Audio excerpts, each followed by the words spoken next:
festival of light and warmth and hope couldn't come quickly enough at the end of this terrible year that threatened Jewish lives and the life of the Jewish people in ways that many of us have never experienced. Chanukah is the festival of Jewish survival. By the time of the Maccabees, it was practically over for our people. There were hardly any of us left. Judaism was on the verge of disappearing. Hellenistic culture was overwhelming. And a few committed Hasmoneans refused to assimilate. And in some inexplicable way, for a brief moment in time, this fundamentally flawed family became the vessel through which Judaism survived. Back in 165 BCE, what were the chances that this rather obscure Hasmonean family could launch a successful revolt against Greece? Greece. 2 centuries earlier, somewhere around the year 332 BCE, Alexander the Great entered Israel. The Talmud describes his encounter with the high priest, Simon the Just, who went out with the noblemen of the community to greet Alexander and to plead for their well-being. And perhaps due to the influence of his teacher Aristotle, Alexander had positive feelings for the Judeans. He allowed them to remain autonomous in exchange for their loyalty. And in gratitude, the Jews agreed to name every child born that year Alexander.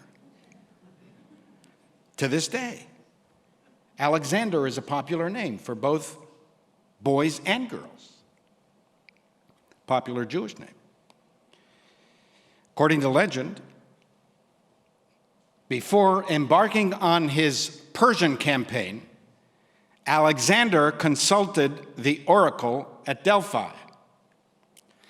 What were the chances that the priestess would have told the Macedonian king that in days to come, the conquered religion and culture of Simon the Just would survive, while that of the conqueror, Alexander the Great, wouldn't? But for the Hasmoneans, Judaism would have likely ended around the 2nd century BCE, or the 1st, as many other ancient civilizations that succumbed to Hellenism and disappeared off the face of the earth. Now, I'm not sure that all of our Christian friends know this, but if Judaism had ended at that time, there would have been no Christianity. No Christmas, no Santa, no reindeers. And the songs. Who would have written all those Christmas songs if it wasn't for the Jews? This is a true story. One day during World War II, Irving Berlin, who would give concerts to American troops in Europe, received an invitation to visit Prime Minister Winston Churchill. Churchill, who admired the scholarship of the British philosopher Isaiah Berlin, also a Jew, invited the wrong I. Berlin to a Downing Street lunch. During the lunchtime conversation, it slowly dawned on the Prime Minister that a terrible mistake had been made, and that his guest was Irving Berlin and not Isaiah. He knew this for sure. When he asked the supposed scholar what was the most important thing that he had written, and the bemused composer responded, "White Christmas." If they only knew. The anthem of American Christians during Noel was written by the son of a cantor. for that alone. Our Christian friends should pay homage to Judah Maccabee. The question staring us in the face, especially this year, is, are we committed to Jewish survival? Are we really committed? Are you? How so? Show me. What are you actually doing to ensure the health and well-being of the Jewish state and the American Jewish community?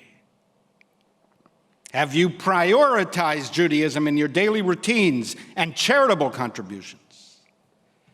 Have you filled your children and grandchildren with enough Judaism to ensure that they will want to transmit our heritage to their posterity, as Jews have done since time immemorial? Or does the 3,000-year chain of transmission end in your family with you? Think of what's at stake. 100 generations of the descendants of Judah Maccabee have transmitted Judaism to you. It has fallen into your laps. Is this where it all ends? The meaning of the word Chanukah in Hebrew means to dedicate. Chanukah is a festival of rededication. Are you dedicating yourselves to Judaism and to Jewish civilization? Have you re-examined, rethought, refocused, and rededicated yourselves to this miracle of Jewish survival, especially in the post-October 7th era? We hardly even pay attention to the dimensions of the miracle. Jews make a lot of noise, but we are a tiny people. 0.02% of the human race on a good day. You can fit all of the world's Jews into one Shanghai neighborhood. As Mark Twain wrote, we are a nebulous dim puff of stardust lost in the blaze of the Milky Way. How has this perpetually persecuted people managed to outlast, out-endure, outlive, and out-survive even the mightiest empires? Think about it. You meet Hellenists in Hudson Yards? Do you meet Seleucids at Starbucks? The Assyrian Empire destroyed the northern Israelite kingdom in the year 722 BCE. Do you meet Assyrians in Astoria? Less than 150 years later, in 586 BCE,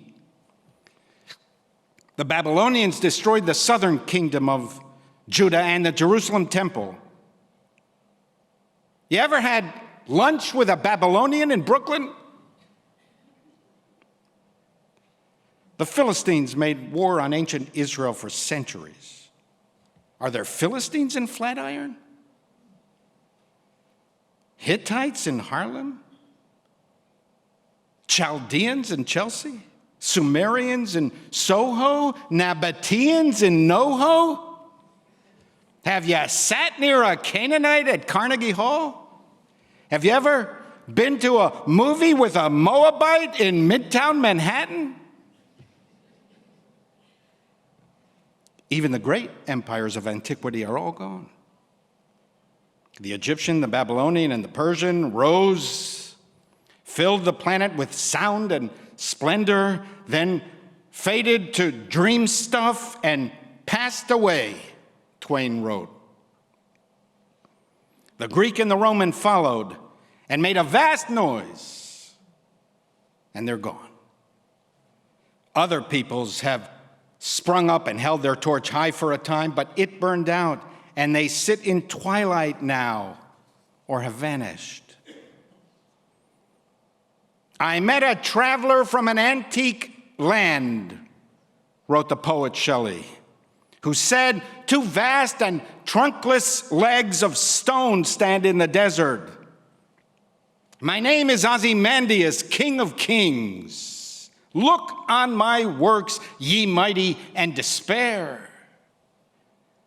Nothing beside remains. Round the decay of that colossal wreck, boundless and bare, the lone and level sands stretch far away. During this season, rededicate yourselves to the miracle of Jewish survival.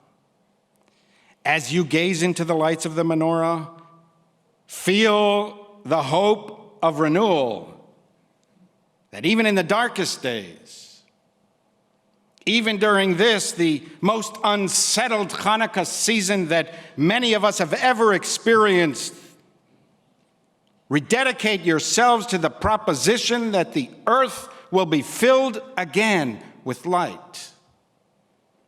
When you kindle the candles of Chanukah, make this commitment.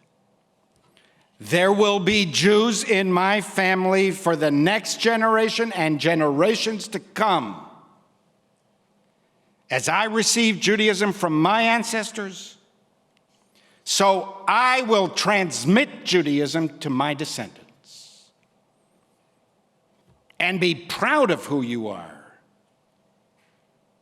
Our people never yields to despair, no matter how dark the days.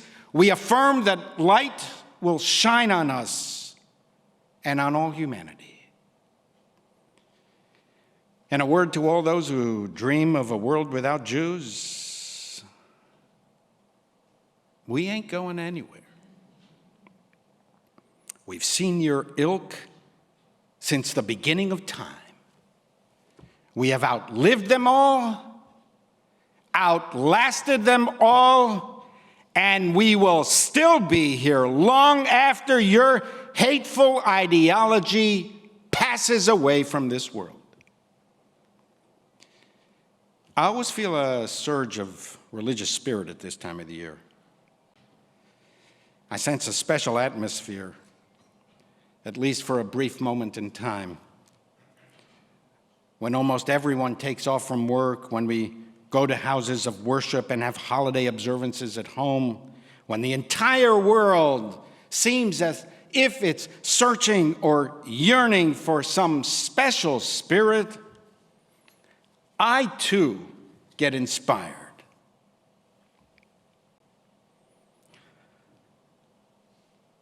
'Twas Shabbat before Chanukah, and all through the night, there were prayers and petitions for better days and more light. The Jews and the Gentiles this year synced, Chanukah and Christmas together linked. What a special, awesome, and holy week, giving joy to the strong and hope to the meek. So as we come to another December, pay attention and always remember, we are the Jews. We started it all. The Maccabees saved religion for all. Way before the tinsel and hollis, Mattathias refused to throw in the tallis.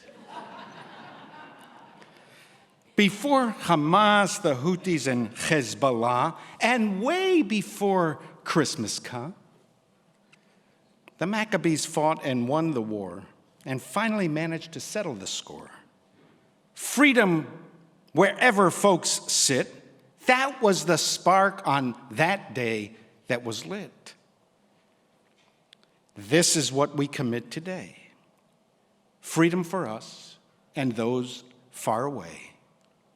That is the point of our dedication and the reason for our supplication.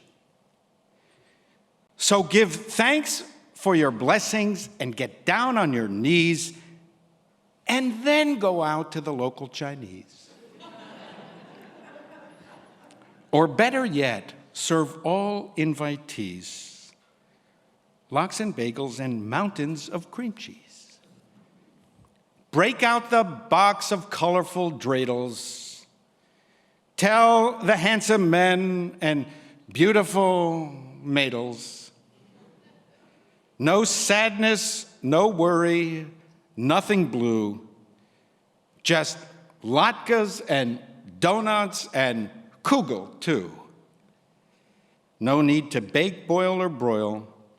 Anything can be fried in oil. Step away from work and toil, except if you're the local moil. Praying next week hard and deep. God is not dead, nor doth he sleep. Sunshine and warmth will return again, with peace on earth and goodwill toward men.